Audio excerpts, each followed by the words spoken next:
Magandang umaga, Pilipinas. 10:58 ayon sa Philippine Standard Time. Kasama niyo si Harry Bayona at ito ang Panahon TV Express. Mga kababayan, dahil sa malakas na surge ng Northeast Monsoon, ay muling naglabas ng gale warning ang Pag-asa. Ayon nga po rito, ang seaboards ng Northern Luzon ay makararanas ng scattered rains at isolated thunderstorms. At yan nga pong dapat pagandaan sa mga baybayin ng Batanes, Calayan, Babuyan, Cagayan, Isabela, Ilocos Norte, Ilocos Sur, La Union at ganun din sa Pangasinan. Aabot pong taas ng alon sa 3.4 to 4.5 meters o yan po'y katumbas ng isang bahay na may isang palapag. Inaabisuhan pong lahat ng mga kababayan nating mangingisda na huwag na po munang pumalaot dahil magiging rough to very rough ang lagay ng ating mga karagatan. At yan nga pong gale warning na inilabas ng Pag-asa. At mga kababayan, dahil nga po ngayon ay Pebrero pa rin at pinagdiriwang pa rin po natin ang Heart Month, mahalagang malaman ano-ano nga ba mga dapat nating gawin para masiguro ang kalusugan ng ating mga puso. Alamin po mga ating heart-friendly diet tips sa pagbabalik ng Panahon TV Express. Teng, ang package. Ma'am, sabi ng Air 21 on the road na. Ano, Teng? Ang package. Ma'am, sabi ng Air 21 na receive na. Okay, very good.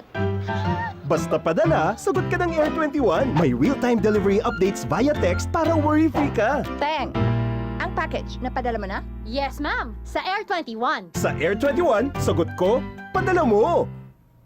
At narito po mga bagay na dapat nating gawin at mga pagkaing dapat nating kainin para masiguro na healthy ang ating mga puso. Una po, araw-arawin natin ang pagkain ng 5 servings ng prutas at gulay. Ang mga pagkain ito ay mayaman sa fiber, antioxidants, vitamins at minerals. At nanay, dapat mag-aral na rin ng iba't ibang recipes para sa fish o isda dahil makabubuti ang madalas sa pagkain ng isda dahil ito ay isang rich source ng omega-3 fatty acids na mabuti para sa ating mga puso. Kapag naman nagisa tayo, damihan po natin ng bawang dahil bukod sa aromang ibinibigay nito, hitik din ito sa allicin na nakatutulong sa pagpababa ng blood cholesterol. At huwag din nating kalilimutan ang pag-inom ng 8 to 10 glasses of water kada araw para lagi tayong hydrated and at the same time, ma-flush out ang harmful toxins sa ating katawan. Aside from choosing the right kind of food, dapat tama rin ang pagluluto natin sa mga ito. Imbes na magprito, why not try to experiment a bit and try steaming, roasting, or boiling your meat? Sa ganitong paraan ay magiging masarap na ang pagkain at less worries pa dahil mababawasan natin ang pagkakaroon ng excessive cholesterol. At bilang panghuli, make it a daily habit na inumin ang inyong mga vitamins dahil ang B-complex at multivitamins ay nakatutulong sa pag-increase ng lipoprotein which is also known as the good cholesterol. And there you have it, yan nga po mga heart-friendly diet tips na dapat nating isagawa. Heart Month man o hindi, we should always have a healthy lifestyle and we should always love our heart. Ang latest mula rito sa Pag-asa DOST. Please follow us on Twitter at Panahon TV at ang ating website, pwedeng i-check. It's www.panahon.tv. Ang ating Facebook page, pwedeng bisitahin at pwedeng i-like yan. Hanapin lamang po yan, Panahon.tv.